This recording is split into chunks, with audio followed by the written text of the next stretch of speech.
You will hear argument first this morning in Case 23-1229, Environmental Protection Agency versus Calumet Shreveport Refining. Mr. Stewart. Mr. Chief Justice, and may it please the Court, this case provides a paradigmatic example of the result that the Clean Air Act's venue provision was intended to avoid.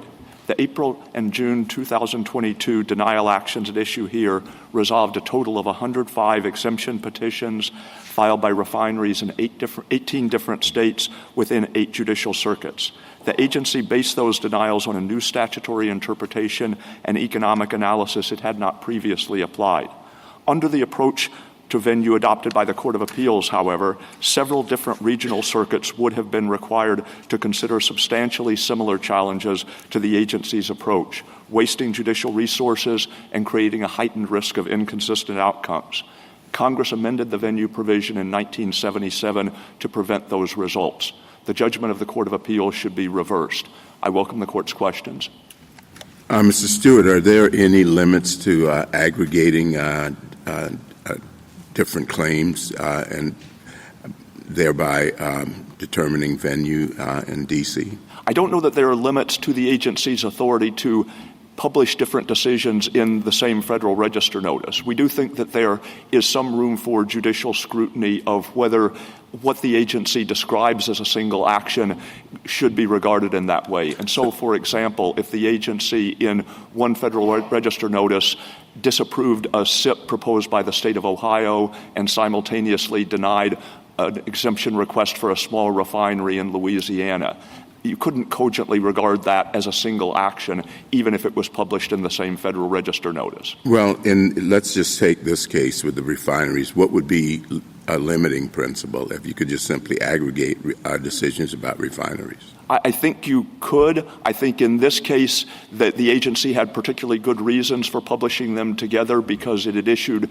proposed denials based on a proposal to change its methodology, and it didn't want to issue the denials until it was ready to finalize the methodology, and that's why we wound up with something of a backlog. Does it have to be a change? What about an application of an existing rule or determination? I think the agency's typical practice has been to do those one at a time or in small groups when the agency is simply applying a principle of federal law or a rule of federal law that has previously been established and isn't likely to be contested on judicial review. But that's discretionary, isn't it? And that's not a real limit. I think you're right that it is up to the agency's discretion whether to aggregate in those circumstances. And Mr. Stewart, historically they've taken these one by one, and SIPs and hardship determinations have been dealt with at the regional circuit level. This is kind of a new development.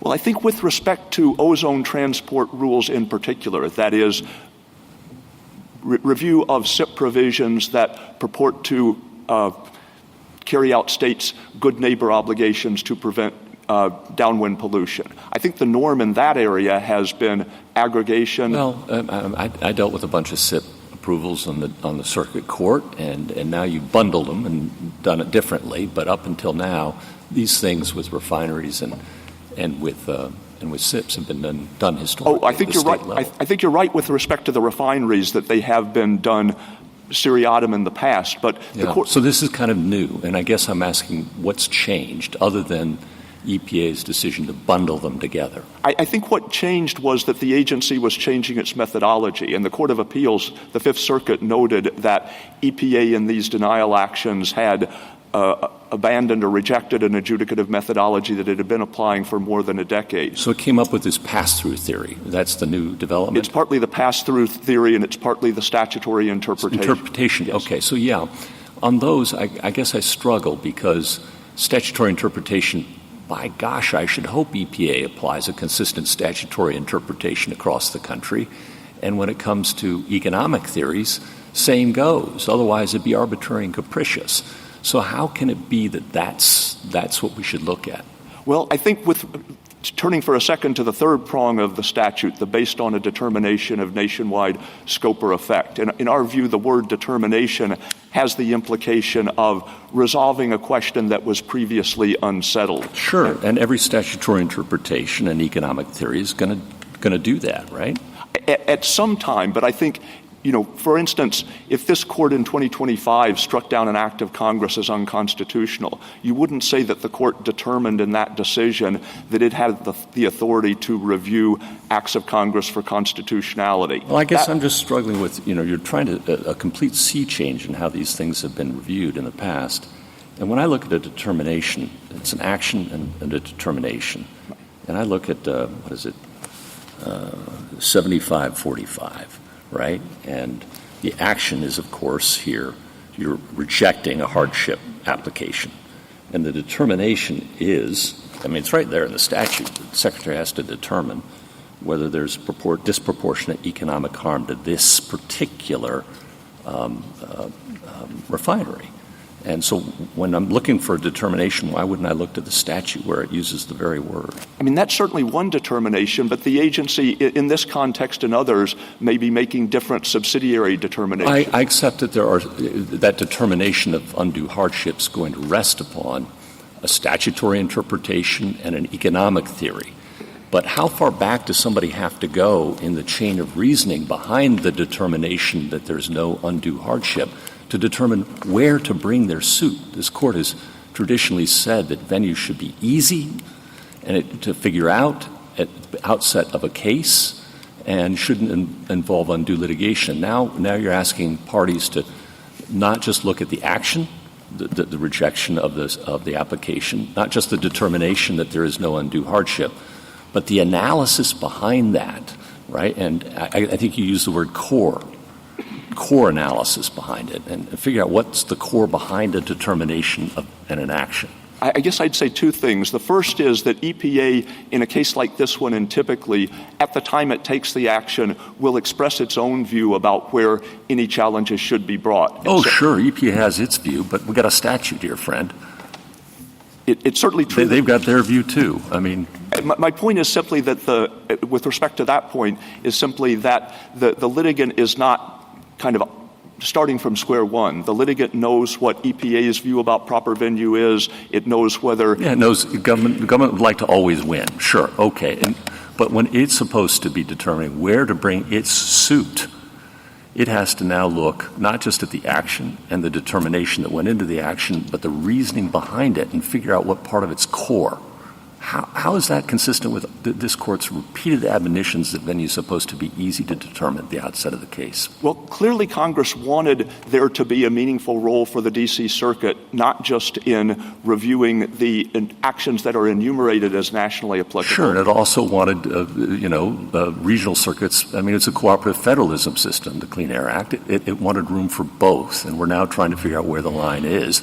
And you're asking us to change historical practice pretty radically, and I'm just curious how that fits with our presumption that venue should be easy to determine at the outset of the case. Well, I think that was part of the debate that went on in the 1970s after the NRDC cases that we've discussed in our brief. That is, in 1972 and 1973, there were numerous challenges to an EPA action that had simultaneously granted extensions to a number of different states for filing for meeting a particular type of attainment deadline, and had simultaneously approved SIPs submitted by the states. And there was controversy over where those cases should be heard, because although they pertain to a number of different states, the legal challenges were all the same. And both the First Circuit and the D.C. Circuit concluded that venue in that circumstance was proper in the D.C. Circuit. But the real significance of those cases is not about whether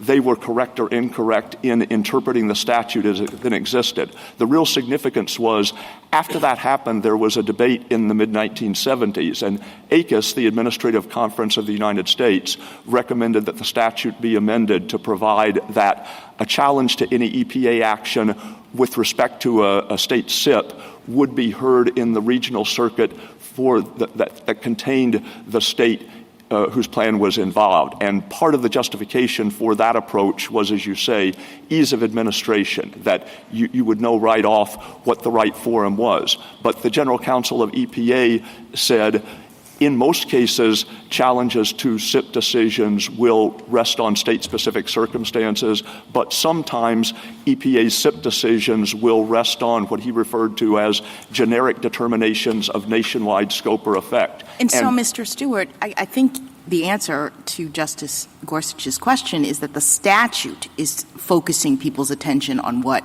the EPA's reasons are, at least in that third prong. Yes. Where is that? I see they have to focus on the action and the determination. I don't see that they have to focus on the reasons behind the determination. Well, when we talk about an action based on determinations, we are talking about the determinations are the reasons. The action is denying the application, correct? Yes. And to determine whether to deny or grant the application, you have to decide whether there's undue hardship. That's the statute's language, right? That's the statute's language. So that's the determination. You've determined that there's no undue hardship here, right? But there can also be determinations about what does the term undue hardship mean when the question is... Oh, sure. You've got lots of reasons for reaching your determination.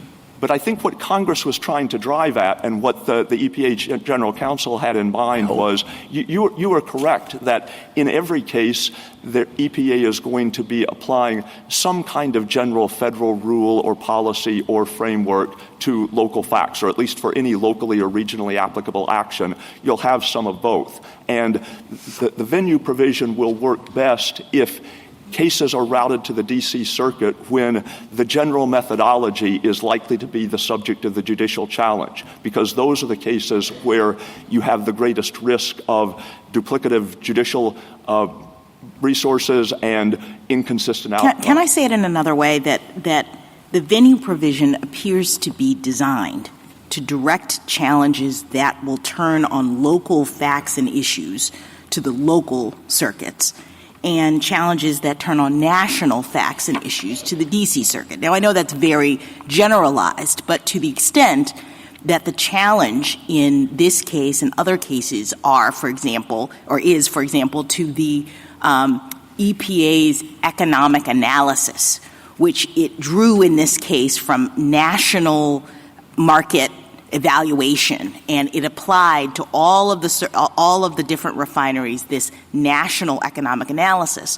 One might think that that's the kind of determination of national scope or effect that the third prong at least wanted directed to the D.C. Circuit. I think that's right, but the additional point I would make is it matters a lot whether EPA's statutory interpretation and economic analysis are new or whether this is the way that the agency has been doing it for 10 years. Why is that? It's that way because if the agency has been doing it that way for 10 years, then it's very likely that any potential challenges to the methodology will have been resolved, they will have been sorted out, and at that point, if EPA is applying a 10-year-old regulation that was challenged in the D.C. Circuit but upheld, it's very unlikely that the new action is going to be attacked based on the asserted invalidity of the rule. How is a litigant supposed to figure that out? Well, so you're saying, okay, when they're new theories of statutory interpretation or new economic theories of nationwide impact, it goes to the D.C. Circuit. But if they're old, then I can bring it in my own circuit, where I actually live and operate and work. What is it? A 10-year cutoff? Venue is supposed to be simple, and I guess I'm trying to figure out what simple rule would you have us apply here? Well, one of the things you can look at is there some metric by which you conclude the validity of the rule has been established? Was it challenged before and upheld? Has the time for challenging it passed? Another is you can look at the comments that EPA received on the proposed action, because not everything, but a lot of what EPA does, it issues a proposed action and then it takes comments and it responds to the comments. And here it was clear from the comments that EPA received that any judicial challenges were likely to be attacks on the methodology predominantly. I think what would help me, Mr. Stewart, is if you talked in a bit more concrete terms about this case. And again, focusing on the third sentence, the action based on a determination of nationwide scope or effect.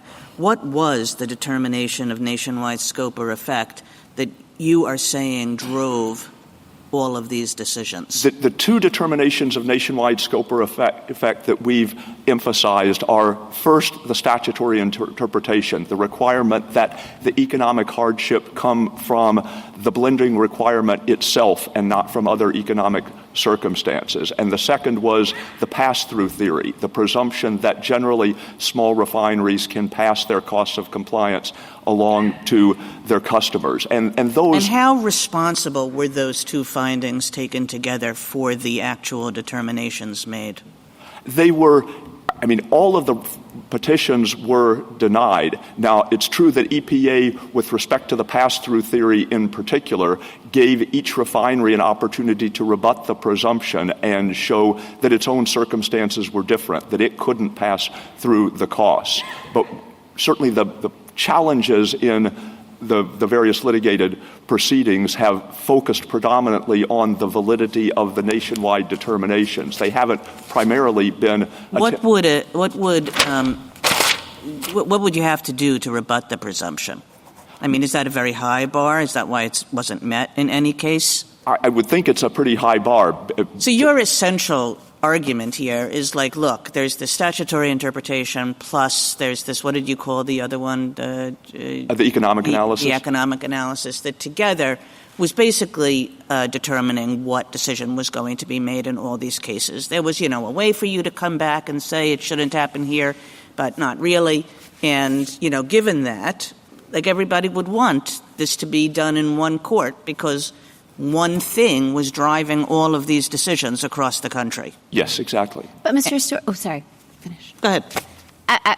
Picking up on that, what if one of the refineries wanted to challenge both the EPA's denial of the presumption in their favor, the non-zero chance, as the Fifth Circuit caused it, to say, you should have given me an exception because I can show that I uniquely experienced hardship, as well as the economic theory and the statutory interpretation. So does it depend on how the refinery styles the challenge? It doesn't depend on how the refinery styles the court challenge, because the determination the EPA's decision that the third prong applies has to be made at the time it takes the action. It has to publish that finding in taking the action. And so it may depend in part on what sort of comments EPA received during the rulemaking, because that may alert it that it is resolving something that is contested. But the right forum thereafter doesn't depend on what particular mix of challenges a particular refinery wants to make. Thank you, counsel. Justice Thomas? Justice Alito? Well, there are a couple of points about your argument that I would appreciate some clarification. Some of them have been touched on, but just to make them, present them in simple terms, when do you think an issue is sufficiently settled so that decisions based on that no longer involve a determination? Well, we've referred to the fact that the denials here were issued roughly contemporaneously with the announcement of the determination itself, and we've also referred to the fact that the comments indicated that the nationwide determinations were likely to be the subject of challenge. I don't think, frankly, that there is a time limit, but I think what the court should be trying to get at is what is the likelihood? Are these determinations sufficiently new? Are they sufficiently unestablished that they can be expected to be the focus of judicial challenge? Because that doesn't seem to be a very clear rule. Maybe the application of it here would be clear, but going forward in other cases, that certainly doesn't seem to be clear whether it was sufficiently established so that anything that happens later is not a new determination. I think one thing we would offer is, with respect to the standard of review here, we certainly think the question of what is the test, what is the basic standard for applying the third prong, that's a question of statutory determination that the court decides de novo. And so we disagree with respondents' interpretation, but the question whether they're right or wrong, their interpretation, but the question whether they're right or wrong is for the court to decide. If the court accepts our basic framework that the test should be were these determinations sufficiently new that they are likely to be the subject of judicial challenge, then I think it would be appropriate to give some deference to EPA's determination in that regard, because EPA would know the record, it would understand to what extent was it departing from its past methodology, what had the comments been, and okay, thank you. Why should it matter in making this determination whether EPA decides what makes takes one action by itself or bundles a bunch together? I don't think it particularly matters for purposes of the third prong. That is, for purposes of the first prong, the question is whether the action is nationally applicable, and that depends on whether the action that EPA announces is the not denial of a lot of petitions or the denial of one. I think for purposes of the third prong, the analysis would be the same regardless of whether there's bundling. So EPA can't just say, look, we're deciding cases from 5 different circuits and, or a number of different states, and they fall into 5 different circuits. That shouldn't matter at all. It doesn't matter for purposes of the third prong, that the question is, even if you think of the action as being the denial of a particular refinery's petition, if that action is based on a determination of federal law that's likely to be challenged in court, that's an appropriate case for the D.C. Circuit to exercise review. What do you think based on means? And it wasn't exactly clear from your brief. At some points you seem to say it's but-for causation, and then at another point you say it must lie at the core of the agency action. Which one is it? We would say but-for causation. That's typically the meaning that the court ascribes to the term based on. But if the court wanted to have a slightly more stringent test, it's really the principle that we care most about rather than kind of the exact formulation of the standard. I know the validity of the pass-through theory is not before us, but just out of curiosity, is that being challenged? And if so, what is the status of the challenge? Well, it was challenged in both the D.C. Circuit and the Fifth Circuit because a lot of these cases wound up in the Fifth Circuit. Both of those courts ruled against EPA on that issue, and in our motion to hold the briefing schedule in abeyance in this case, we noted that EPA is reconsidering the methodology it's using. I don't have any updates on that, but that's what we've represented to the court previously. Thank you. Justice Sotomayor? I am having almost an impossible time understanding how you answered Justice Thomas's question to say that there is a limit that's subject to some form of judicial review on your decision to bundle that's not tied directly to the third prong, meaning I don't see how you can bundle unless you meet the third prong, because the first prong requires an action, and the action, whether it's a national action or a individual action, and if it has to be an individual action, I don't see how you can make it national without the third prong. Well, I think even if EPA was simply applying to new circumstances a previously established general methodology, EPA would have the authority, if it wished, to bundle in the sense of announcing in a single Federal Register notice the results of its application. I just don't see how that can be unless that action is based on a determination of nationwide scope or effect.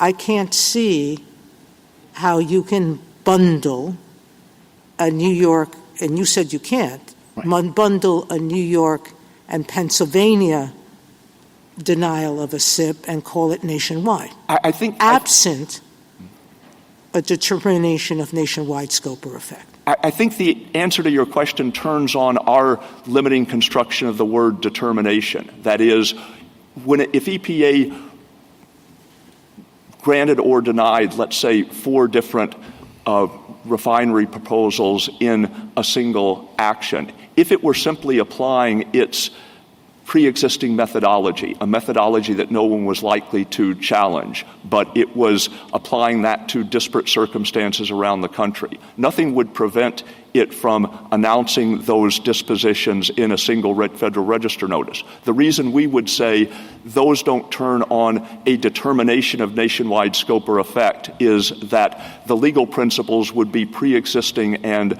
established. They wouldn't be kind of new determinations, resolution of an issue. You're digging yourself into a hole, because I would then say there are individual actions that you have to take to the local courts. And frankly, EPA rarely does that kind of bundling in circumstances where it isn't announcing new rules or new frameworks. We think it has the authority to, but I'd say we wouldn't lose much if the court said... my assumption that I don't take any meaning from your bundling, and that I think it's always a issue of what's a determination of nationwide scope and effect. What's the standard of review? I wasn't sure in the answer you gave. You talked first about de novo, and then you talked about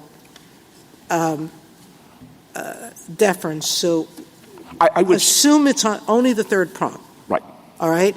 What's the standard of review? I would say when you are determining what the basic test should be, the standard of review is de novo. For instance, respondents have argued that determination here is used as a term of art, and it refers only to circumstances where some other CAA provision instructs EPA to make a determination or to determine something on a nationwide basis. Now, we think that interpretation of the statute is wrong, but the question whether it is right or wrong is a pure issue of statutory construction. That's something the court decides de novo. If the court concludes that we're right about the basic test, that what we are looking for is, did EPA in this action announce a new principle of federal law or policy that is likely to be the subject of judicial challenge? If that basic test is correct, then we think EPA should get deference when it announces that it thinks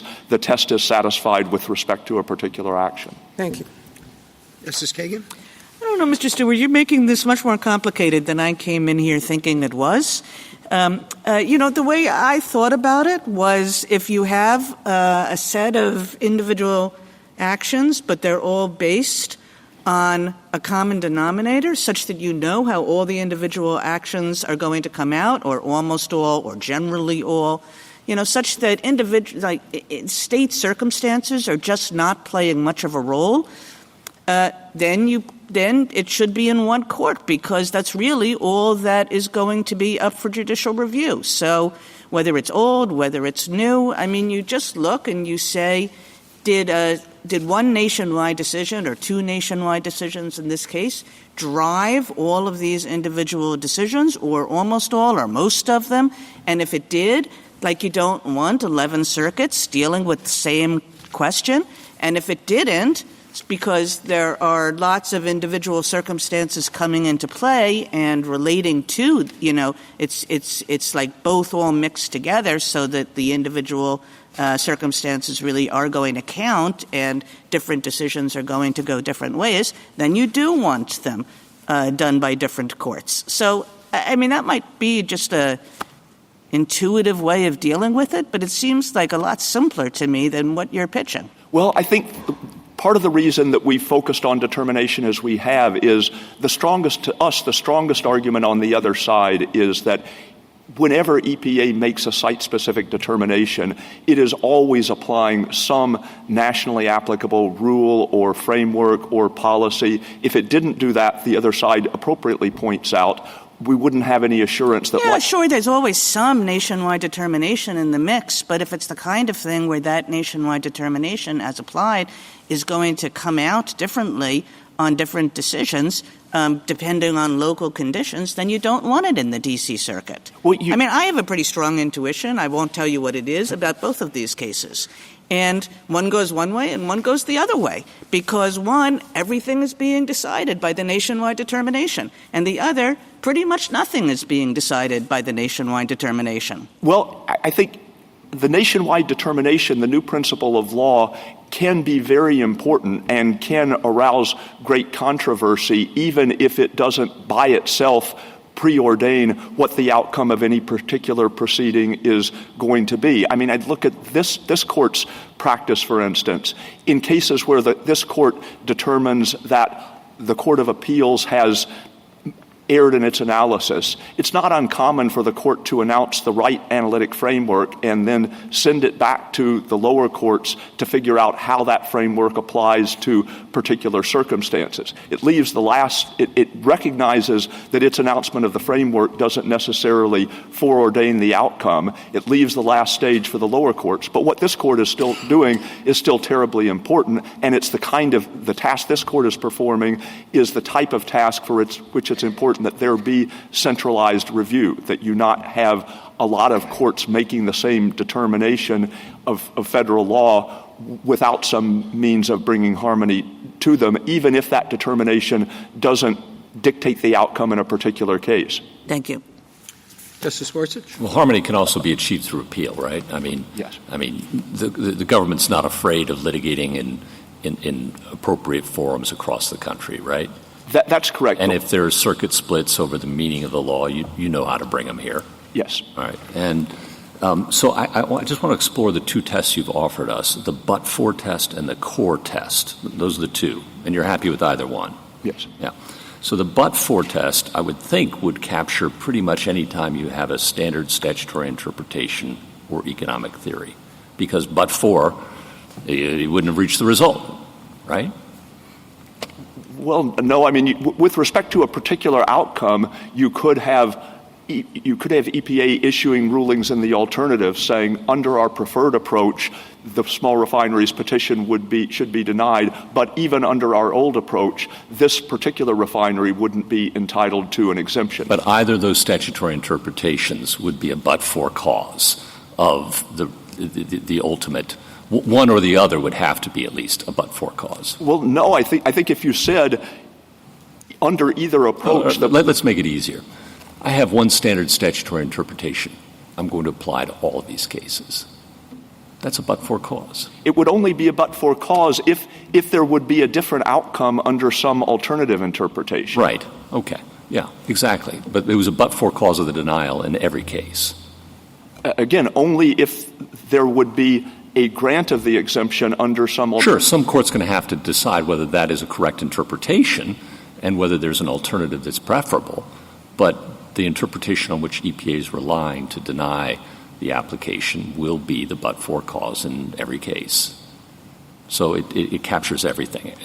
So that's one. And then the core, what does core mean and where does it come from?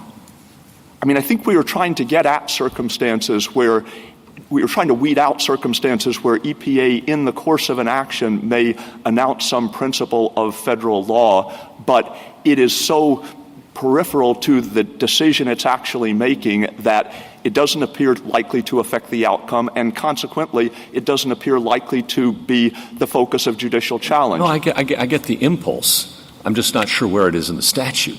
I think the word, again... Core, it doesn't appear anywhere. I think if EPA announced, we think this is the right statutory interpretation and economic analysis, this particular small refinery disagrees and it thinks we should use an alternative interpretation and analysis, we note that under either approach, we think this small refinery would not be entitled to an exemption. I think if EPA said that, then you couldn't conclude that EPA's preferred interpretation and analysis were a but-for cause. Are we going to have a jurisprudence on core? How core is core?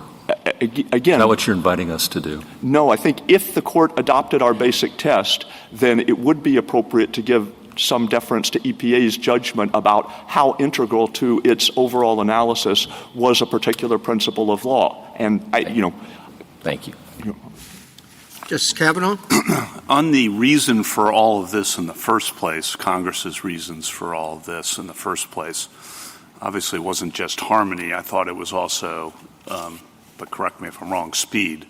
Yes. And therefore, American businesses, which have to make multi-million-dollar decisions on all of this, have some certainty more quickly about what the rules are, because they will say, we don't care whether rule's A or B. I mean, they do care, but tell us what the rule is so we can make our investment decisions and our business decisions. Yes, and that's reflected not just in the provision for centralization in the D.C. Circuit, but in the 60-day time limit for seeking review. It's reflected to an extent in the fact that you go straight to the Court of Appeals in the first place. Part of the reason for kind of skipping a potential layer of judicial review was to get these things resolved quickly. And so if EPA is told that it's wrong, it can go back to the drawing board. If EPA's methodology is upheld, then it can decide what's the next incremental step from that.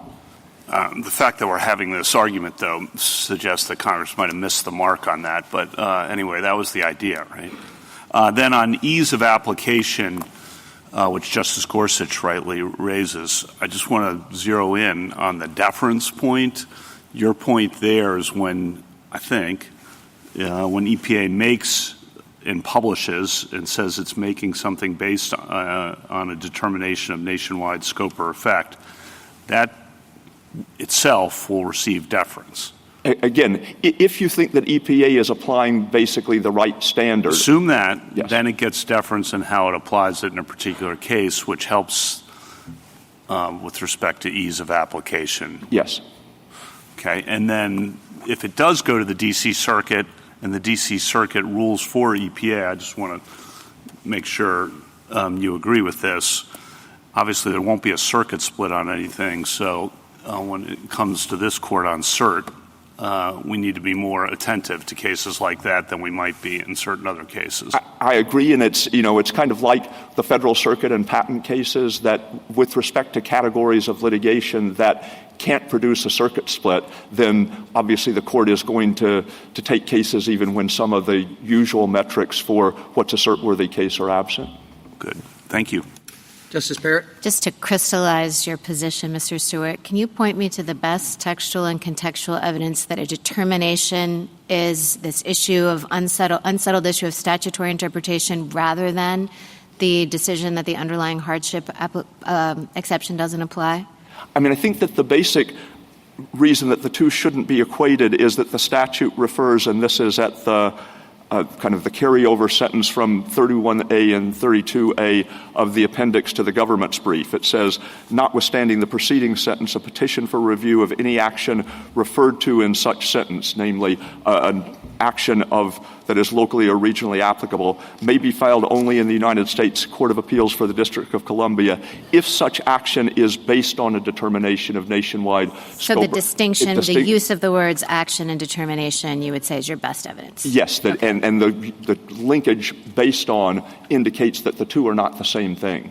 Okay, and then relatedly, when you've been talking about length of time and how we decide whether something is settled or not, I mean, these were denied in two batches, one April and one June, on the same basis of the same, let's say, determination of the economic theory and the statutory interpretation. Why were the ones in June then, in the government's view, not based on something that was already settled, or were they? I think they weren't. I mean, for one thing, the other metric that were criterion that we've identified for identifying things that are determinations, things that are the resolution of a controversy is, did EPA receive comments on the proposed action that indicated disagreement with the determination? And that was as true for the refineries whose petitions were denied in June as it was for those that were denied in April. In both instances, EPA was told by the petitioning refineries that we're not just disagreeing with the application of your methodology to our circumstances, we're disagreeing with the methodology itself. Okay. Justice Jackson? So I guess I'm just trying to understand your statutory interpretation. Are you saying that the action that was taken here was a nationally applicable one at prong one, such that that's why it goes to the D.C. Circuit?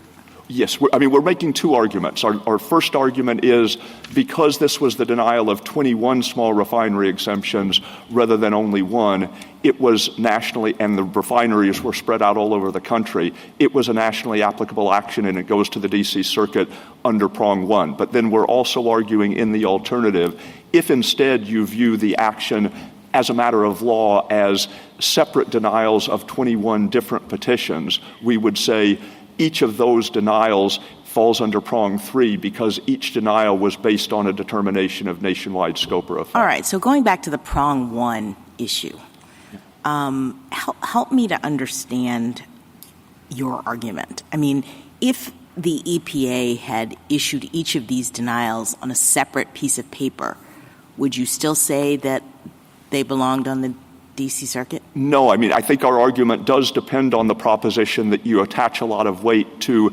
the way that EPA frames its action. And so if on the same day we had issued 21 separate Federal Register notices saying we're applying the same methodology, but we're engaging in 21 separate denial actions, we would say those what are about not- the statute or Congress's reasons for enacting it or the way that it works makes you think that Congress intended for this to turn on the formality of the EPA's determination in that way? Well, it refers to the action that EPA takes, and I think to a degree the application of prong 1 will necessarily depend, at least in part, on formalities. That is, if EPA had first promulgated a regulation that said, here is our new statutory interpretation, here's our new economic analysis, in subsequent decisions we will apply this interpretation and analysis to different refineries, the regulation itself would clearly have been nationally applicable. It would have been a nationwide rule, and it would have been challengeable only in the D.C. Circuit. But I thought you said if they said that and then they had separate papers saying that, they would be local.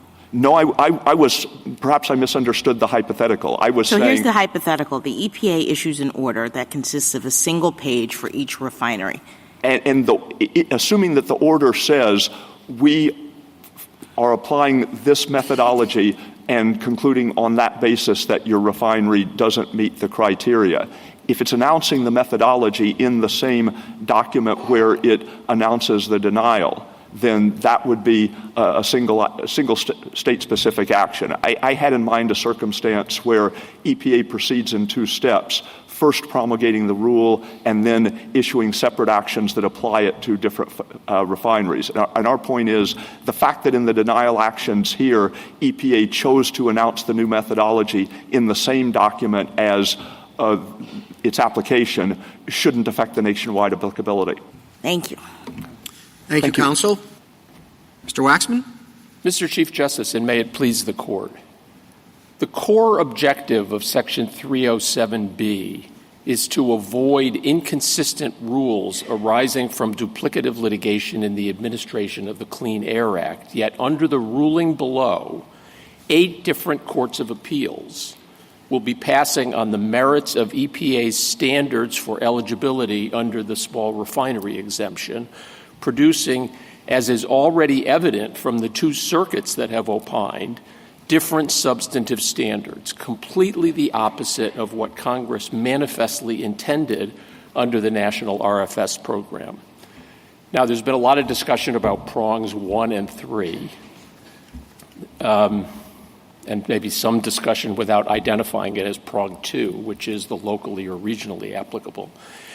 As to prong 3, we fully agree with EPA that if the actions are deemed locally applicable, the disposition of each refinery's petition was indeed based on a determination of nationwide scope and effect.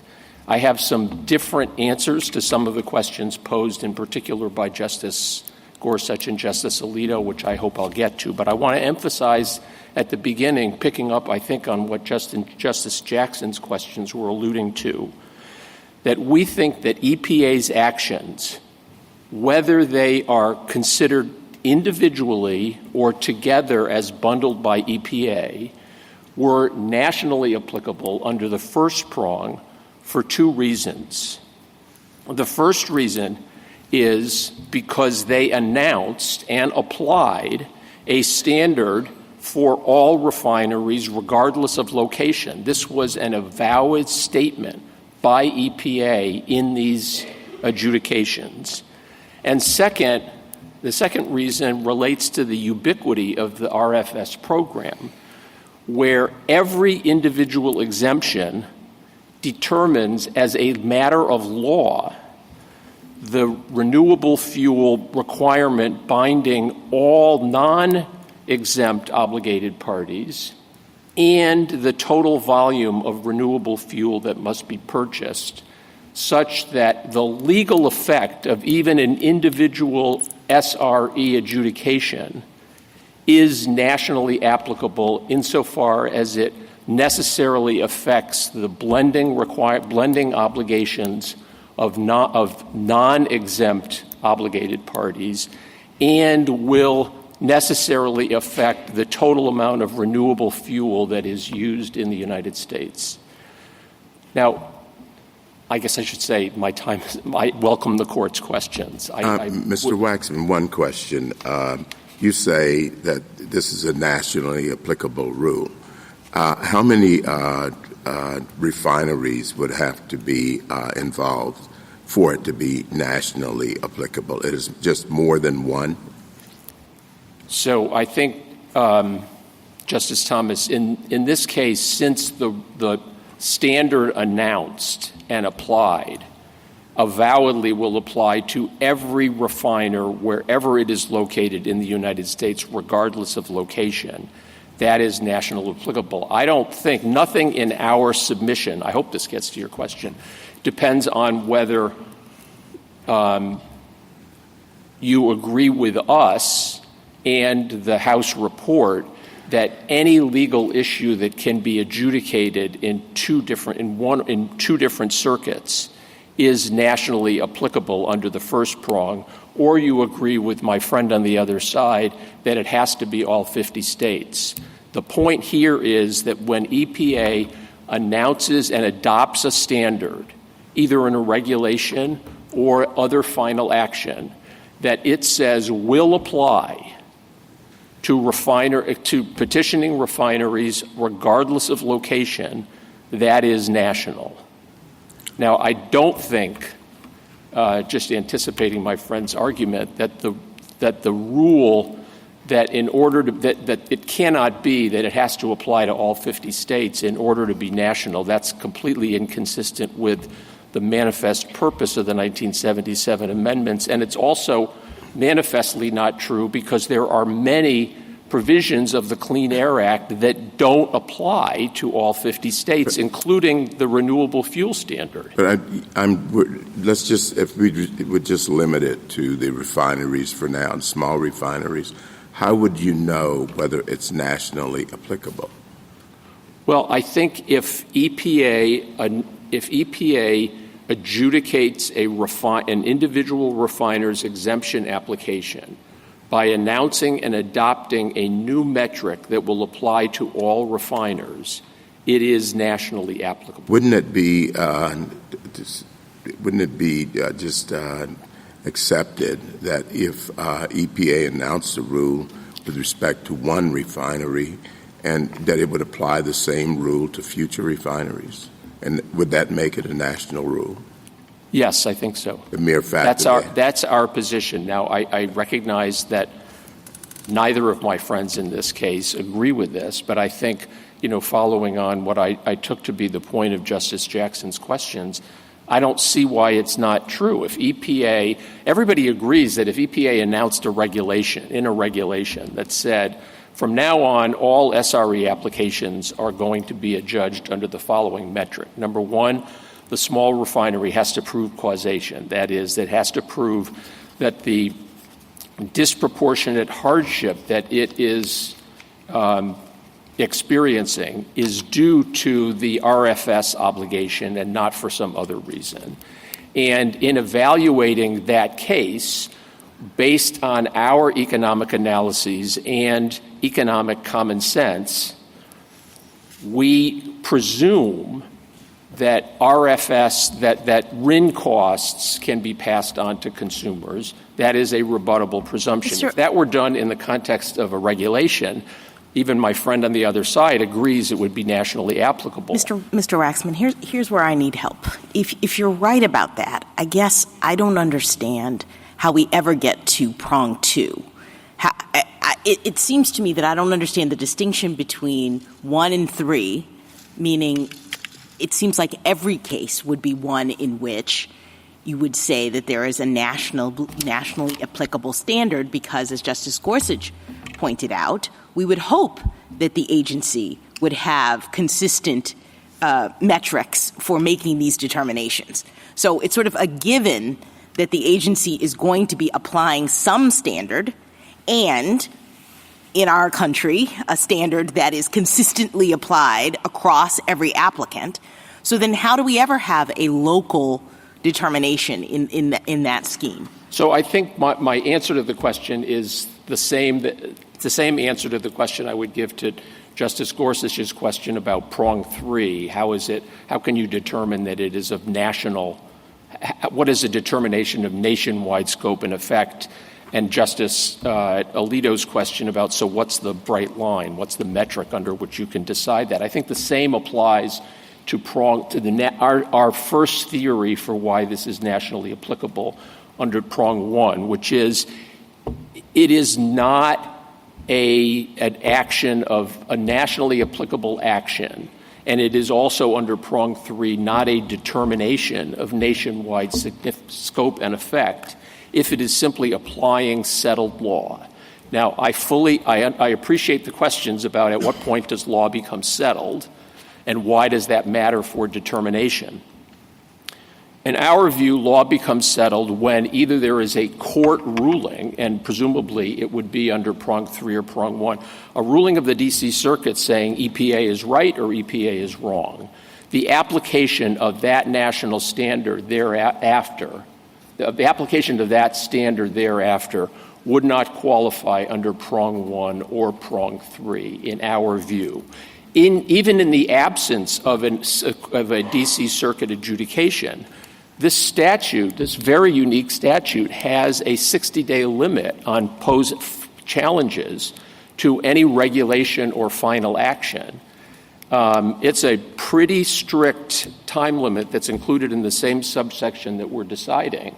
And I think an argument can be made that if there is 60 days goes by and there's no challenge, or if there is a challenge, let's let the D.C. Circuit decide. If there's no challenge, it's settled. And thereafter, when the EPA uses that standard to either grant or deny an exemption request, that goes to the regional circuit. The other part of my answer that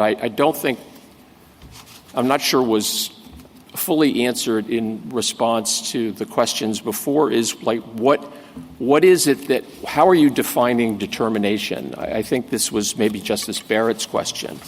And I think, we define determination by reference to the accepted dictionary definition, which we elucidate in our brief, which is a determination is either the resolution of a particular unsettled issue or the measure of something. That's the dictionary definition of it. And we think that dictionary definition comfortably cabins the scope and extent of the third prong. Thank you, counsel. I am very sympathetic to the concern that venue provisions should be simple. I mean, it's the first step. It's where you go.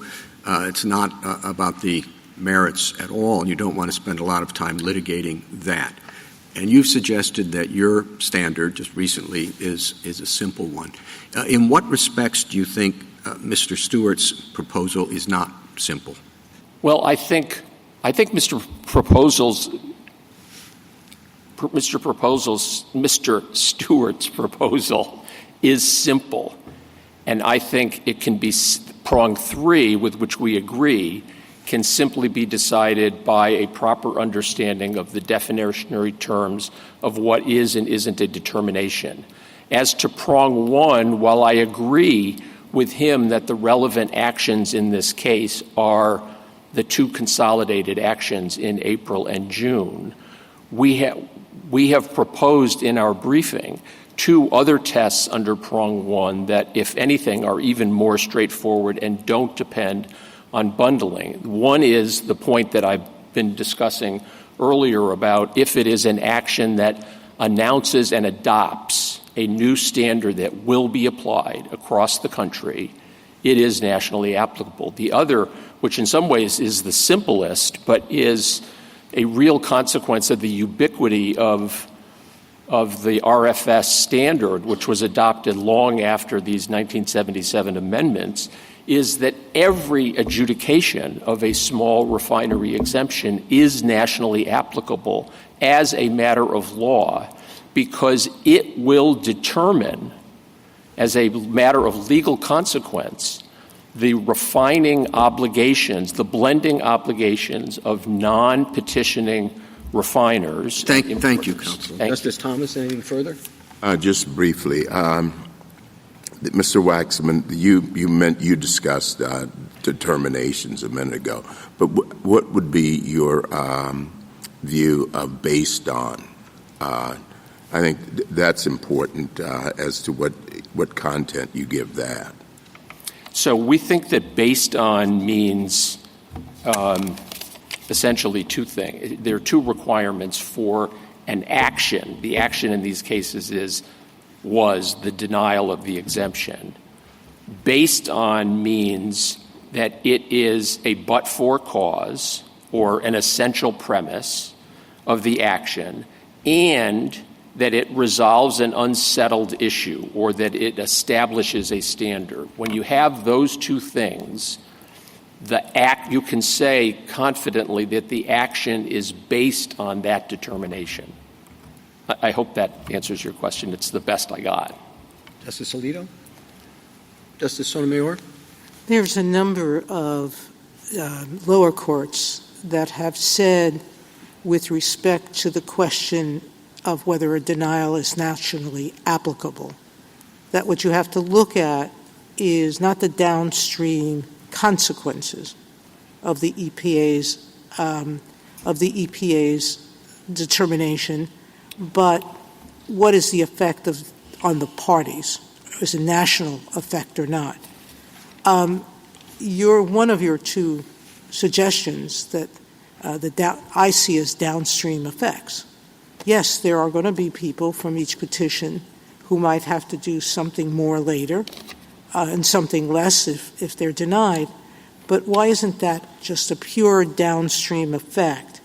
And aren't we straying too far when we're incorporating that into our analysis? So I think I do recognize those opinions, and I endorse them in the sense that I think, for example, Justice Kavanaugh, or then Judge Kavanaugh, had it correctly when he ruled in the D.C. Circuit that national applicability has to be determined on the face of the action. That's the case. Yes, and that practical effects, downstream effects of what is more than likely not to happen, is not the crux. All parties in this case, and I think all courts, have agreed that the legal effects of the regulation or the action is, in fact, something that is viewable and consistent with you have to look on its face. And with respect to the renewable fuel standard, the legal effect, not just some predictable downstream effect, the legal effect of every SRE determination extends to the national blending standard and the national volume requirements as a matter of law. And that's how I would address that. What bothers me about that position is you're now saying that every exemption has to go to the D.C. Circuit, whether the methodology is new or not. That's the force of that argument. So that's one of the two arguments that we're making for why this is nationally applicable. And yes, it basically acknowledges that because of the ubiquity, the way that the RFS program, as opposed to most other Clean Air Act programs, operates, it is a necessary legal effect of any denial that it will be nationally applicable in the sense that it has an inexorable legal effect on other actors and the nation's ability to meet its national renewable fuel requirement. But yes, I do. That argument is asking for a rule across the board with respect to all exemptions. Justice Kagan? Justice Gorsuch? Mr. Waxman, do you agree that the action here is the denial of a petition Yes. To be exempt from renewable energy mandates? Well, I think I'm going to be ecumenical about No, I'm not. I don't want you to be ecumenical today. No, I just want to know the right answer. That's the action. That's the agency action. Our view, it's in the Federal Register. Our view, as expressed in our brief, is that the EPA is correct that the actions that are under review today are the consolidated April and June decisions, but that under our understanding of nationally applicable, it doesn't matter. I understand that. I understand the second part. Put that aside. Put prong one aside for now. But the actions, all right, you want to use the plural, are the denial of the exemptions from the renewable energy program, right? Yes. Okay.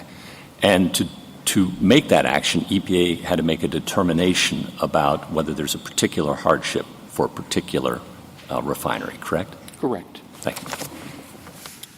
Justice Kavanaugh? The third sentence, the third prong, the third sentence is just difficult to apply in a coherent way because it's always going to be when you have some rule that's being applied to a particular entity in a particular state, it's going to be very difficult. So how should we handle that? So, this is our lot. This is because to the Chief Justice's point and Justice Gorsuch's, I would like to come out of this case with something that everyone out there knows, okay, this is what we need to do. So we think that the simplest way to decide this is under the first sentence rather than the third. But as to your question, if we get to the third, I would say that what the court should base its interpretation on the meaning of the term determination, and that under the consistent with dictionary definitions, the determination is either the resolution of a particular issue and or the measurement of something, and that what we have in EPA's two-part test is both. The first part of the test, the causation requirement, is certainly the former, and the presumption based on EPA's experience with the data is the latter, and maybe also the former, and that so long as the validity of that two-part test is unsettled, meaning that 60 days have passed under the very next sentence in the subsection and no challenge has been raised, or a challenge has been raised but the D.C. Circuit has not yet decided it, it is still a determination as to which review should be in the D.C. Circuit. And as to Justice Barrett's question about, well, June was the second one, it wasn't the first one, so how do you deal with that? I think the answer is that I believe I don't have a specific recollection, but fewer than 60 days passed between the late April determination and the June 3rd determination. I believe there already had been filed at least one petition for review, but even if there hadn't, it was still open for review. And the consequence of holding that it's only the first one, whether it's the first single application, as I'm intuiting Justice Gorsuch is inclined to rule, or the omnibus, all 36. I wouldn't be so sure. Okay. Pardon my indiscretion, my presumption. Whether it's one or the 36 that were decided in April, the notion that, well, June was not April, and therefore all 67 refineries that were disappointed by the outcome in June can go to their 8 regional circuits and the D.C. Circuit to get resolution of the same legal question. Anything it's further, just the opposite of anything further, Justice Kavanaugh? No? Justice Barrett? Just one question. Do you think under your definition of determination, which you say is the dictionary definition of determination, that it would be a determination that the hardship exception didn't apply, kind of to Justice Gorsuch's point? You've got the action, the denial, and then you have the determination that the undue hardship exception is inapplicable to that particular refinery. I understand that the reasoning is what you want to is what you're hanging your hat on. But do you agree that just by the terms of the definition, it could apply, as Justice Gorsuch suggested, to the determination that there was not an undue hardship? I think in the vernacular sense, outside of context, you could say that that is a determination because it will always be the case that if a settled legal test says you get a benefit if you prove this predicate, a determination that you haven't proved the predicate means you don't get the benefit. But it wouldn't be a determination of national scope or effect. Thank you. Justice Jackson? So I understand the general concern about simplicity, but it appears that Congress did not share that concern with respect to this statute because it's very complicated. And I'm trying to understand your interpretation of the difference between nationally applicable and a determination of nationwide scope and effect. Are those the same or different in your view? Do they rise and fall together? Could we ever have one without the other? They are the same in this case and will perhaps often be the same, but they don't inexorably, one doesn't inexorably require the other. And I'll give you an example each way. A regulation or guidance that is issued by EPA is not a prong 3 issue. It is nationally applicable. It is not locally or regionally applicable.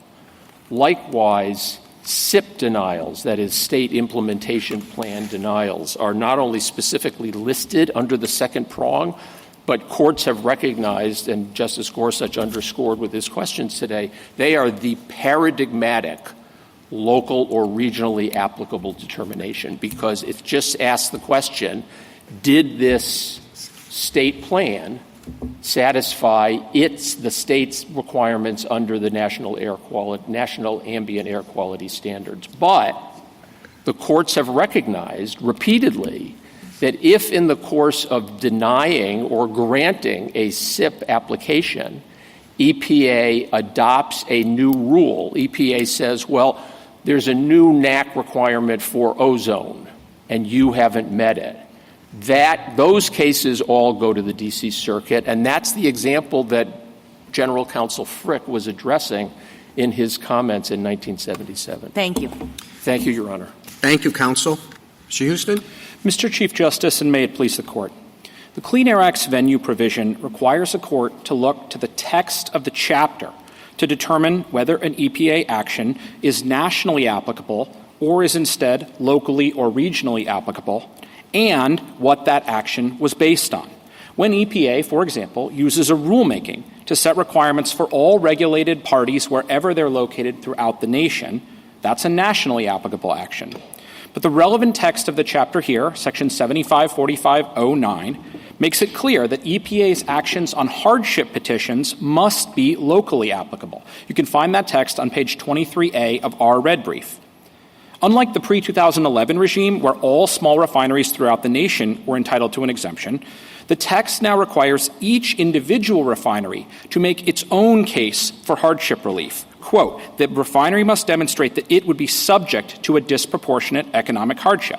And the text then reinforces the requirement of individualized action by keying EPA's deadline to act to the submission of each individual petition. These actions were locally applicable because each EPA action on a hardship petition affected only one refinery located in one place. And the actions were required by the text to be based on each refinery's economic circumstances, not any determination affecting the entire nation. EPA moved past theory and produced final agency action only by analyzing these 6 small refineries' individualized evidence of their disproportionate economic hardship. Now, to be sure, we think EPA's analysis of those economic factors was wrong on the merits. But the important point for venue purposes is this. Analyzing the evidence of local economic conditions facing small refineries in San Antonio, Texas, and Shreveport, Louisiana, is a task that Congress assigned to the Fifth Circuit, not the D.C. Circuit. I welcome the Court's questions.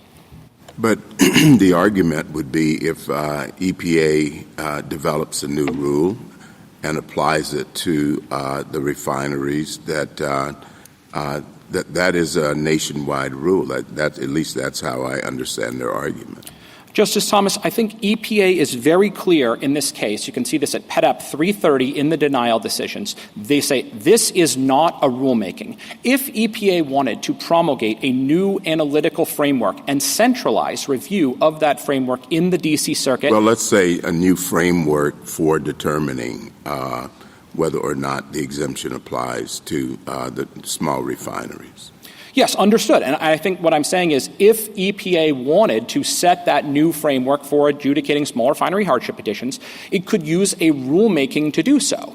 EPA consciously chose not to use its rulemaking authority here. It expressly invoked only its adjudication authority. It did so for a very particular reason. This is April and June of 2022. EPA is adjudicating hardship petitions from 2018, 19, and 20. They're retroactively denying petitions submitted 3 years earlier. It would have been illegal under black-letter administrative law for EPA to put out a new rule that retroactively denied old hardship petitions. But if they want to do that but they could, EPA, however, could make a determination that's national in scope and effect. Why? How's that different? So EPA, I think they could make a rule that would say this is how we interpret the statute. This is how we're going, what we want future small refineries to demonstrate when they're petitioning for hardship relief. And if they use their rulemaking authority, I think that's going to be a nationally applicable action. But that was not the final actions here. EPA said these are adjudications of these hardship petitions. And the right text, I think the simple way to answer the third prong, the third sentence, there's been a lot of talk today about how can we simplify this. Here's the easy answer to how you determine what an action was based on. You look at what the text of the chapter required it to be based on. And here the text tells you when EPA produces this kind of final action, the denial of a hardship petition, that denial has to be based on a conclusion about whether the refinery is experiencing disproportionate economic hardship. Counsel, give me meaning to 3. 3 basically says that something that would otherwise be looked at as locally or regularly or regionally applicable, it says notwithstanding that there are some, if the action is based on, seems to me that you have to give that a difference. Tell me, outside of an announcement of a regulation or new rule, some action that EPA could take that's local on its face, regional on its face, one application, but could still fit the third exception. So if I might I want to answer your question directly, Justice Sotomayor, but before doing so, I just want to observe that neither the government nor we have been able to locate any Clean Air Act case where venue has been decided solely on the third prong. So I think this has always been intended to be... Yes, but that doesn't answer the question. Understood. Congress had in mind something. When I try to figure out what Congress has in mind, I look at some of my colleagues don't, but I look at the legislative history to tell me what the examples were that they were dealing with. Sure. And they were dealing with something very similar to this. And then they created the third sentence. So you give me another reason for the third. Justice exception. Sotomayor, so I'm happy. Let's talk directly about what Congress had in mind as the government. No, tell me how you would read it to give it meaning. Sure. I think in a circumstance for a statutory provision like the one that then EPA General Counsel Frick brought to Congress and said, this is why we need the third sentence. That was an instance in which the statute authorized EPA to grant individual extensions to individual states, but that was based on a, quote, determination about the technology that was available throughout the nation. So why isn't that indistinguishable from this? Because, Justice Jackson... the determination here was based on a national survey, economic understanding of how these markets work. Justice Jackson, the EPA produced an economic hypothesis. That's what RIN cost pass-through was. According to... I understand, but it was nationwide in scope. It seems to me to be exactly the same thing that you just read in terms of the examples that were before Congress as to the reason why the third sentence was needed. So I appreciate your argument about the first sentence, the first statement. It seems quintessentially local. They're making individualized hardship determinations, but in making them in this context, when they're doing the localized analysis, they are applying an evaluation or an assessment that is a nationwide economic analysis. But that was not the basis for their determination at the end of the day. Their determination was that this refinery, each of them individually, you and you and you and you. Right, but then I'm back to Justice Sotomayor's question. If you're defining determination as just the answer, do you get it, then you're never going to have a situation in which you have a localized assessment that has a nationwide scope or effect, because you've now eliminated the idea that the reasons being nationwide count. You say it can't be nationwide if the answer, the determination is yes, you get it, no, you don't. And that's going to happen in every one of these cases. No, Justice Jackson, I think it's important to separate what is the action and what determination is it based on. Here, I think I've taken my friends to agree. The relevant action is the denial of the hardship petition that was submitted by the Calumet Shreveport refinery for itself. What was that action based on? Here, the statutory text tells you. It was based on EPA's conclusion that the Calumet Shreveport refinery is not experiencing disproportionate economic hardship. Won't that always be the case? And this is not meant as a hostile question, but won't that always be the case when a local or regional action is taken affecting the local or regional entities, even though there's a nationwide rule it's applying? In other words, it's always going to be applying a nationwide rule or regulation, as Justice Gorsuch said, to something local. And you're saying when it's being applied, it's no longer based on the nationwide determination. I think that's what you're saying. So it'll really have no effect, and maybe that's the answer. I'm not sure you should shy away, and you've said it's never been applied. Maybe the answer is it's inconsistent on its face, and it just really has no impact. Is that where we end up? I think it was. And I'm not saying that's where we shouldn't end up, just to be clear.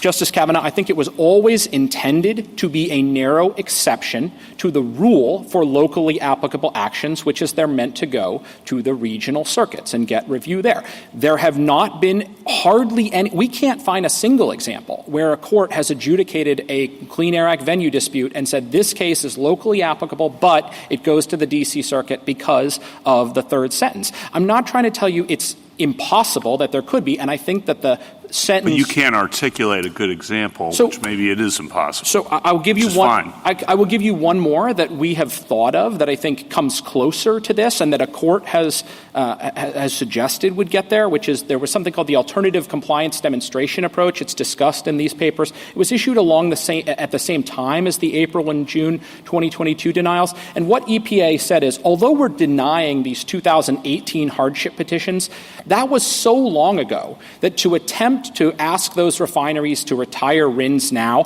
would really have a destabilizing effect on the RIN market and the RIN bank. And on that basis, they created an alternative path to compliance for those refineries. That to me looks closer to like a locally applicable determination. They're telling each refinery what they want them to do, but it's based on a conclusion about the RIN bank overall. But why isn't this case that the example here? I mean, you have these individual denials. It is you and you and you and you.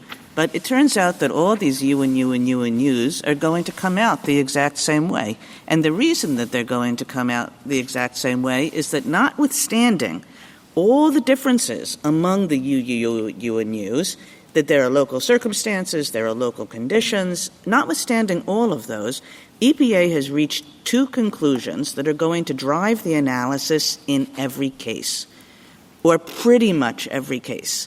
And in that circumstance, that seems like a perfect case for a single court to adjudicate the question.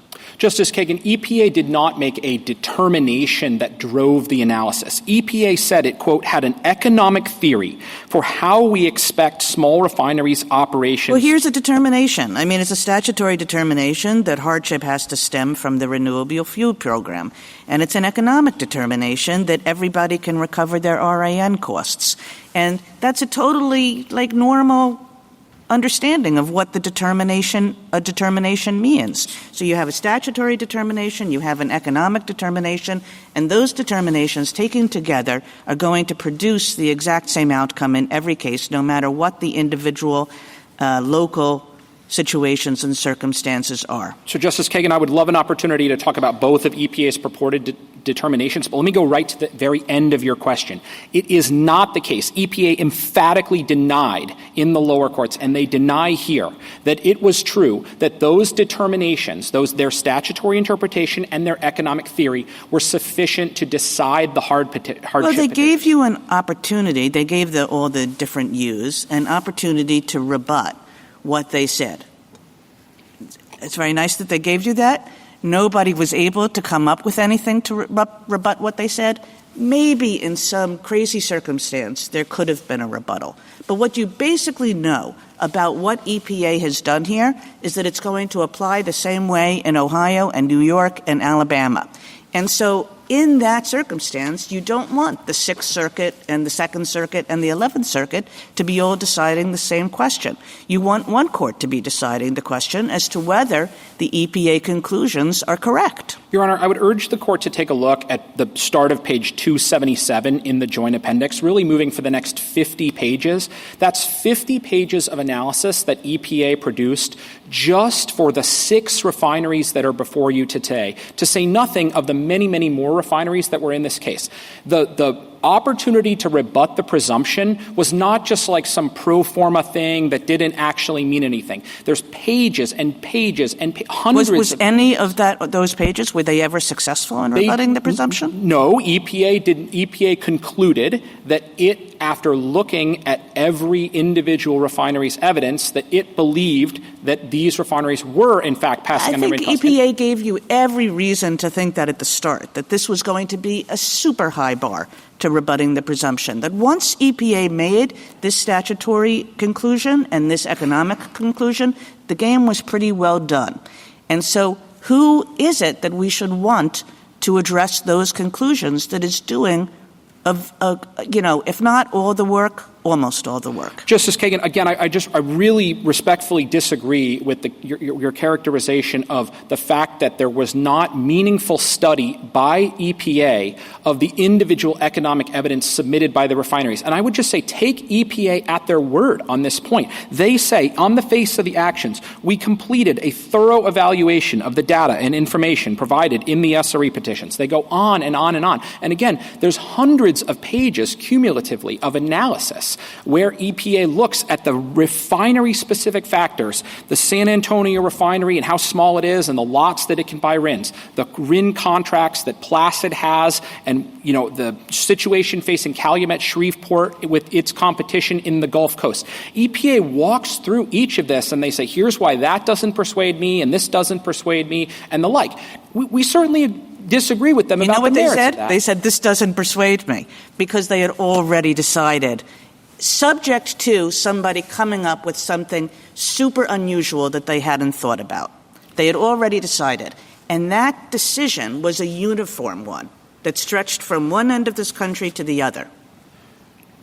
Your Honor, I think what they very clearly had was an economic presumption. They said, we've got a presumption. We're giving you an opportunity to rebut it. Why are we doing that? Because we have to. The law compels us to give you this opportunity. And we took advantage of it. We submitted voluminous evidence. Thank you. EPA says that it studied that evidence, and that, I think, had to be the basis. Can I ask you a question?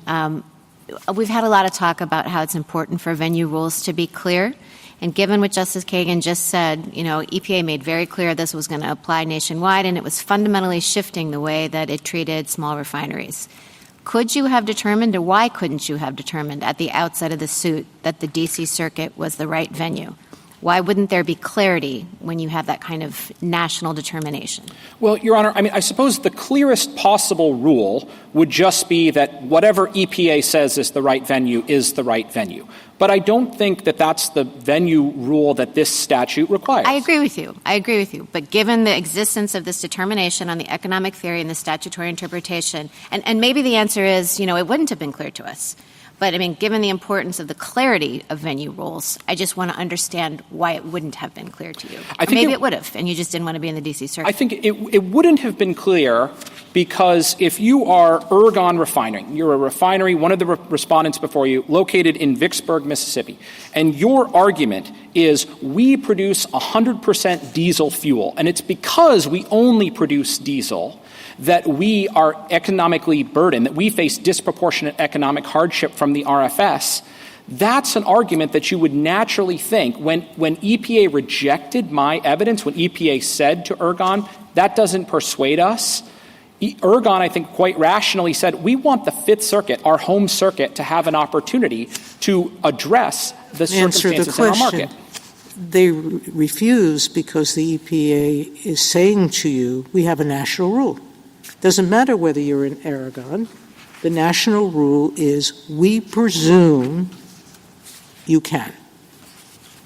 We presume that you can pass the cost on, and we presume that you have to show us hardship that doesn't have to do with your diesel fuel, but has only to do with relying on this or being forced by this regulation to buy the credits you need to. Your Honor, EPA said we have an economic hypothesis that when we look at your evidence related to your diesel disparity, related to if you're Calumet Shreveport, the intense competition. Let's go back to Justice Barrett's question, which is you knew that they were basing it on two national presumptions. Why doesn't that tell you where to go? Because we looked to the text of the statute, which said whether the text tells you the EPA has some form of discretion or ability. The EPA has the ability to make a determination that this has a national effect. So you got a determination that says the EPA believes this has a national effect, one prong of the requirement, and the second is we're basing it on national presumptions. Your Honor, so what's hard about understanding you go to D.C.? What's hard about it is that you're taking refineries that want the opportunity to have their local economic evidence that is their case for hardship relief. That's you're begging the question. I know the EPA wants national. The question is what Congress wanted, not what you wanted or the EPA wanted. The question is what Congress wanted. And I kept asking you at the beginning, given the way they structured this third category, they are saying that some local actions have to go to the D.C. Circuit. Yes, there is a... So why isn't the answer that when the EPA makes a determination and says we're basing it on two national presumptions, that clear enough? Two points about that, Your Honor. The first is that it does not suffice, as I think even the government agrees, for EPA to just make a finding that an action is based on a determination of nationwide scope or effect. The action has to actually be based on a determination of nationwide scope or effect. That's written directly into the text of Section 7607. Those are the two presumptions. Okay. That is their presumption. What do you make of that, the fact that Congress specifically says that the administrator has to make that finding? I mean, doesn't that tell us that Congress really cared about what the agency thought in this way? I don't think so, Justice Jackson. What I take that to mean is that EPA has the opportunity to maintain locally applicable actions in the D.C. Circuit. I think the Congress probably foresaw that once you start talking about what was the basis of the action, was it core or not, is it, according to my friend, new but still insufficiently settled, it gets pretty metaphysical pretty quickly to decide what the basis was of an EPA action. I think what Congress was thinking was, in any EPA action, there's going to be a description by the agency of the interpretation of its statutory authority, the basic framework through which it filters the individual facts. I think Congress wanted to ensure that the agency has some control to avoid, to maintain locally applicable actions in their regional circuits where they're supposed to be. I think the deference question is really important, and Mr. Stewart said that the agency, and Justice Sotomayor is just following up on this, the agency should get some deference. Should they get any deference in your view, or how does that work? So recall that the text has two requirements in order for the third sentence to be activated. First, the action must be based on a determination of nationwide scope or effect, and if in taking such action, the administrator finds and publishes that such action. So if it's found and published, does the agency get deference, some deference, on the question of whether it is a determination of nationwide scope or effect? I think with respect to the agency's making of that finding, I think that's textually committed to the agency. So I don't think it's generally subject to judicial review. You can't say the agency didn't actually make this finding. But on the key part, yeah, you're talking about the part that's not key. Right. Talk about the key part. No deference at all. No deference at all. Absolutely not. It's a legal question for the court. They set it out as a separate legal requirement. That sentence, that first clause. But if that standard, if we have a set definition of what's a determination, ordinary administrative law would say when you apply that set standard to a given set of facts, that gets some deference. But not in a situation, Your Honor, I think, where Congress has actually required the legal issue to be resolved, and then said, in addition, the agency has to make a finding with respect to that. So you're saying the ordinary deference that it would get is taken away by the second sentence, or the second part of the sentence that requires the publication and finding? That's correct. I think the structure of the sentence only makes sense. That first clause only makes sense if that's a legal determination for the court. In other words, if both the court and the agency have to agree that the action is based on a determination of nationwide scope or effect. Now, that's going to make the third sentence when smaller. a venue issue arises, it arises because both parties to the dispute think they would be better off in a particular forum. And isn't it very odd to say that the court, in deciding whether there's venue in one place or the other, should defer to the view of one of these parties who are contesting the right to get home court advantage? I certainly agree with that, Justice Alito. And I think just to put a sharper point on it, if, in fact, it were the case that Congress wanted there to be any deference to EPA's venue determination, it could have just written the third sentence to say the action goes to the D.C. Circuit if EPA finds and publishes that it's based on a determination of nationwide scope or effect. Suppose EPA's economic theory is that we think that there will almost always be, we think that the small refineries are always going to, as far as we're aware, they're always going to be able to pass through these costs. But, we can't say that it's inconceivable that some small refinery could come up with some reason that we haven't been able to think of why they wouldn't be able to do it. It's like saying we really think that no Martian has ever landed here, but, we're not going to say we're going to close our minds to the possibility that somebody could prove it. If that's the situation, then what would your answer be? I still think I'm going to have to end up with the same answer, which is that even in that situation, the statutory text of the chapter compels EPA to perform an examination of whether each petitioning small refinery does or does not experience disproportionate economic hardship. But, notably, the situation that you describe, Your Honor, is very different from how EPA acted here. And again, I just think, take EPA at their word. EPA said, we have an economic theory for how we expect small refineries' operations to be affected.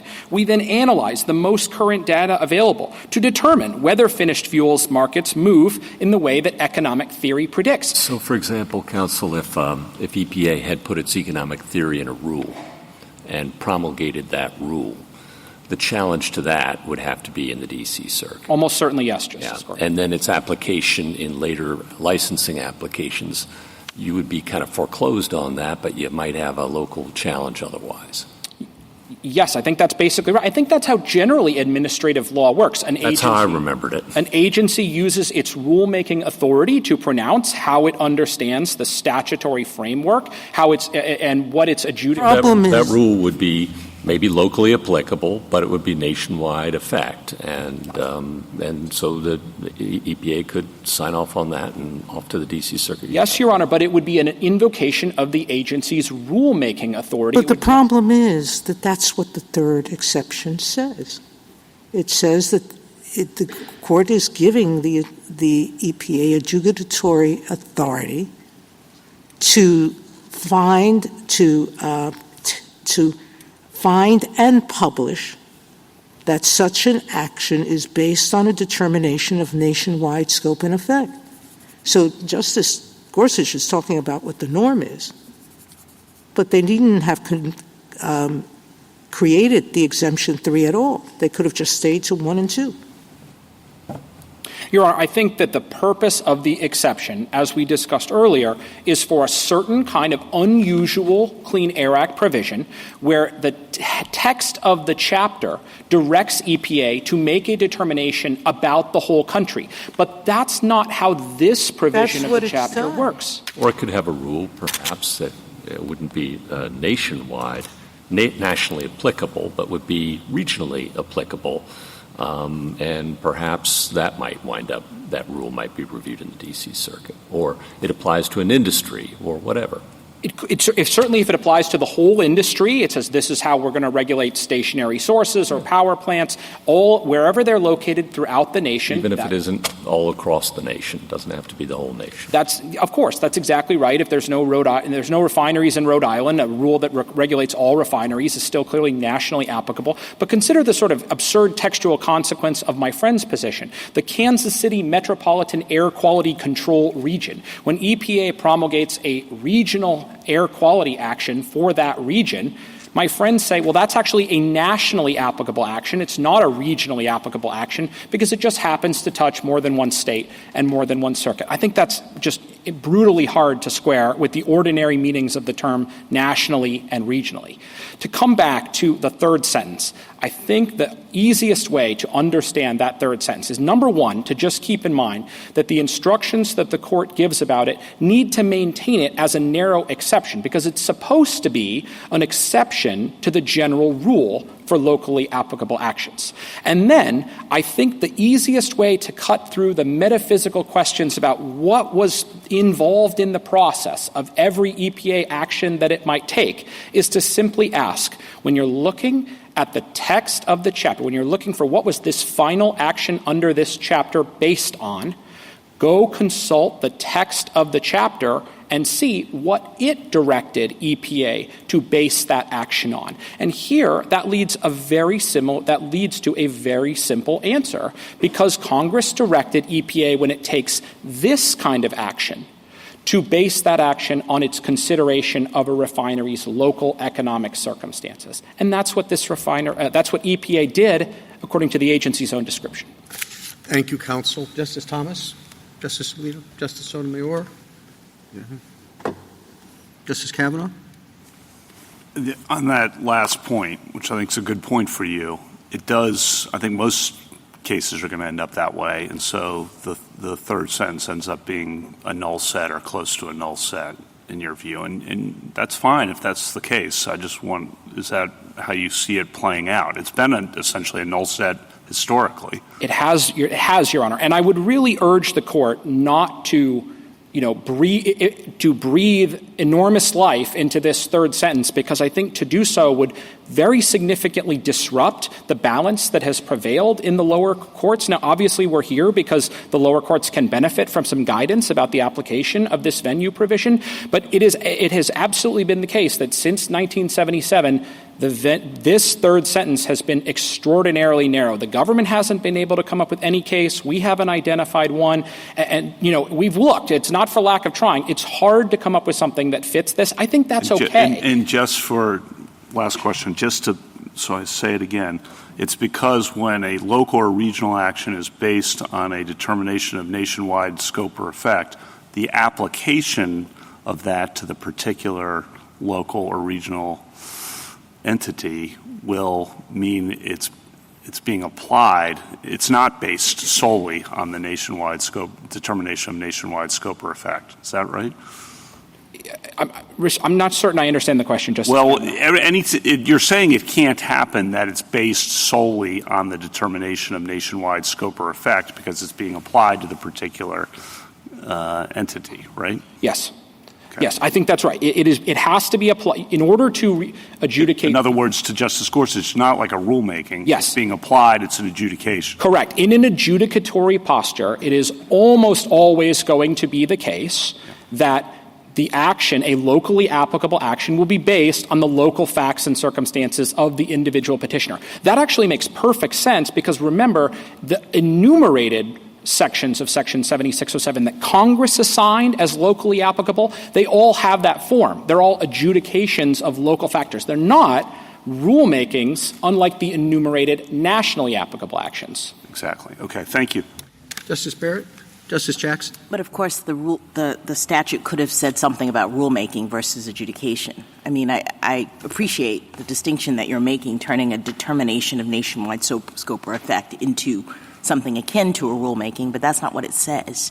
I'm not trying to say, Justice Jackson, that it can only be a rulemaking. What I am saying, though, is that when you look at the structure of the overall venue provision, Congress said, here are some things that we are designating as national, here are some things that we are designating as local. The national things, they all pretty much are rulemakings, or they look a lot like rulemakings. The locally designated things that Congress assigned all are either are individualized adjudications. I think that's a strong clue about how Congress expected this provision to work. Right, and then you're reading the exception to say that if you are then applying some sort of standard to the individual case in the context of an adjudication, then it's being based on the facts of that case and can never really be considered to be based on a determination of nationwide scope or effect. Well, the third sentence cannot be triggered any time EPA is basing its individual action on a nationwide No, I understand, standard. but you flip all the way to the other side. You're saying it's never triggered because you are just applying it to the facts of the particular case. I'm saying it's very rarely triggered. That's why it's an exception to the general rule. I understand. Thank you. Thank you, counsel. Rebuttal, Mr. Stewart? Thank you, Mr. Chief Justice. First, Mr. Houston said that we haven't found a case in which a court of appeals has upheld an EPA prong 3 finding. But I think there are a fair number of cases in the D.C. Circuit in which you have a pattern like this. EPA announces a new framework. It applies the framework to a number of different states or regulated entities, says we regard this as nationally applicable, says we find also that it's based on a determination of nationwide scope or effect, and parties sue in the D.C. Circuit. And because there's no dispute about venue, the D.C. Circuit decides the case on the merits without issuing an opinion that addresses the question. I think that's the explanation for why you don't have published decisions that endorse our view of prong 3. I think it's equally true to say that Mr. Houston hasn't identified a case in which EPA has made a prong 3 finding and a court of appeals has rejected it. So I think that adopting his rule would significantly change prevailing D.C. Circuit practice, even though it wouldn't overturn any D.C. Circuit published opinions. The next thing I'd say is I think there's an analogy here between prongs 1 and 3 and the types of cases this court decides. That is, sometimes this court decides cases that present facial challenges to an act of Congress or a challenge to the validity of a nationwide executive branch program. And the bottom line disposition of the case will have national impacts. But there are also cases that this court reviews that present purely local disputes. Really nobody but the parties cares who wins and loses on the bottom line, but the case presents a legal issue that has divided the courts of appeals and is being litigated all over the country, and it's important to have centralization. And that's the type of thing that prong 3 is for, the local disputes that present recurring questions of federal law. There was a colloquy about does it make sense to give deference to the view of an interested party as to where the case should be heard. Well, we know that Congress wanted EPA to have some role in determining venue because it allowed the EPA to make a prong 3 finding or not. And under our view, the two things that will be important are, did EPA regard what it was doing as the resolution of a controversy, or was it simply stating an undisputed proposition of federal law? And second, how integral was that proposition to the ultimate decision? Those are two things that are right within EPA's bailiwick. It makes perfect sense to give deference to them. Finally, we agree that prong 3 should be an exception, that most locally or regionally applicable actions should be reviewable in the regional circuits. But if the exception doesn't apply here, where nationwide determinations drove all of the site-specific actions and where the attack on the nationwide determinations has been the focus of judicial challenges, you're basically reading prong 3 out of the statute altogether. Thank you. Thank you, counsel. The case is submitted.